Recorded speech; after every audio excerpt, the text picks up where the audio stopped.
This is where I originally had my 2 acres with the original Quail Valley, and I had a little hut that I brought down from the house and put it here, made the train barn out of it. And there was the hatch there, and it went out on the railroad and ran here in the snow. And I had about 400 feet of track, and then there's this old steaming bay that was in there. I used to back up, put my diesel in here, open that hatch, and then you go out on the run. And then originally I had this 2 acre lot, and I was trying to buy the one in between here and the house and take this roadbed all the way up to the house. But wound up, somebody got the lot in between, so I sold this lot and brought all the stuff up to the house and started over again.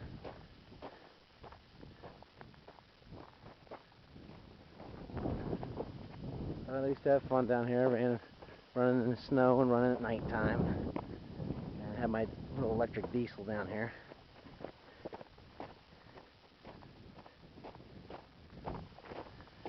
And over here is where I had the ballast dumped. I had like 12 tons I got, and used some of it down here, and then the rest I took it in my truck and took it up to the current railroad. And here's the old roadbed.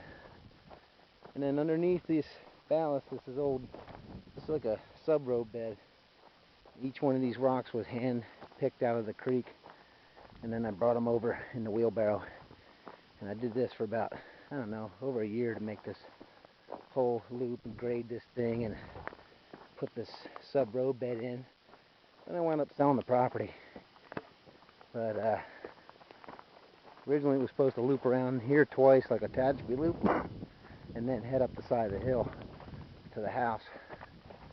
But it never quite got that far because I sold it.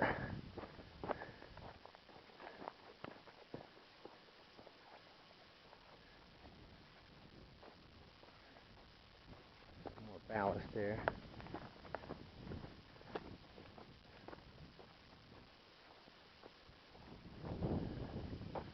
And then that looped back into itself there. There's the old train barn. And originally this was all bushes. I cleared all this and made a driveway so you could come in here. And I used to just have this before the house and use the bathroom down at the Chevron 13 miles away. But this is where the old path of the track was going, and it's just like the upper property. It cuts right through the trees. Come down here.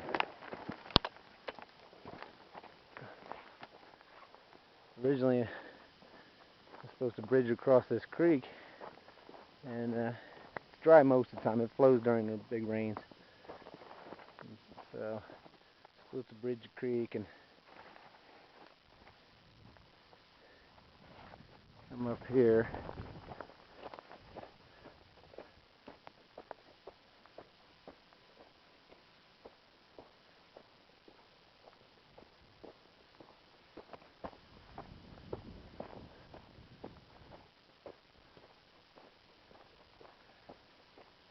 And so this was a series of loops to get you up the side of the hill to get you all the way to the house. There's some cactus in bloom right here. Anyway, I came around here, and before I bought the house, I was just going to put a return loop up here at the top of this hill. But then I got the house, and I think, oh wow, if I could get the property in between, we'd have 7.5 acres. But that never really happened. Luckily for me, because the 5 acres around the house is plenty.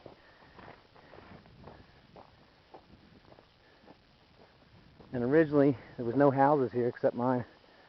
And since all this, and last, I don't know, 12 years I've been up here, there's my old train barn down there. That house was built. And then over here, on lot 41 was the lot in between. Whoever bought it is actually starting to build a house right now, right down in there. And there's a house back there. And the one across the street is the house that is next door to mine. Anyway, tracks were still supposed to come up here. I think they were going along here actually. I don't know if you can see the old roadbed down in there. Little white stripe going across this right in the middle. And so it was going to be kind of cool by itself, this 2 acres, but it was a lot of work.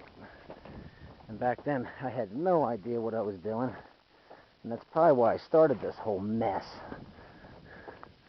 But I'm glad I did, because you gotta love it.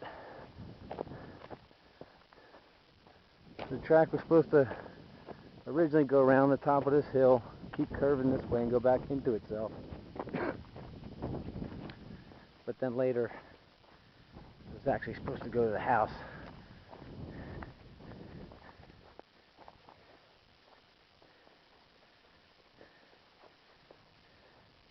And then the lot in between the old railroad and the house had a 20-foot overlap. And it was just enough to get this little road through and the main line to connect the 2 properties. And then my track plan around the house was a lot different because most of the railroad was back down there at the other property.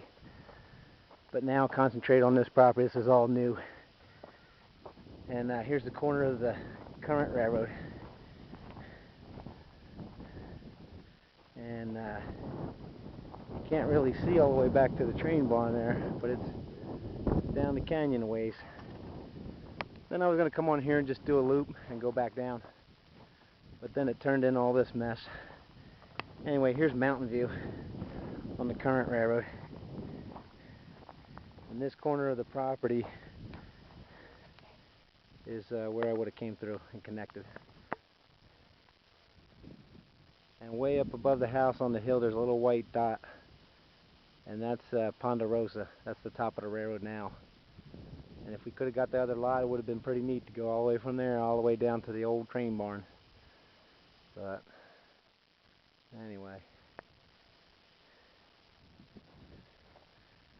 And then anyway, from Mountain View, let's go back over here, and I moved the turntable a little bit and measured off the roundhouse correctly so it can fit my engine and the boxcar. They're like 18 feet long and they got a clear inside the engine house. So here's the inbound track to the turntable.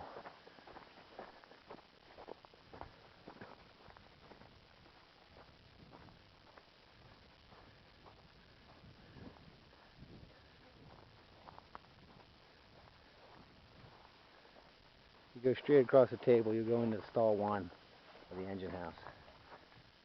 This track right here is outside the engine house. There's stall 1, 2, 3, 4, and then outside, another outside track. And then we got about 10 feet outside the engine house between the table and the pit and the house. So you can pull the engines outside, work on them outside too if you have to.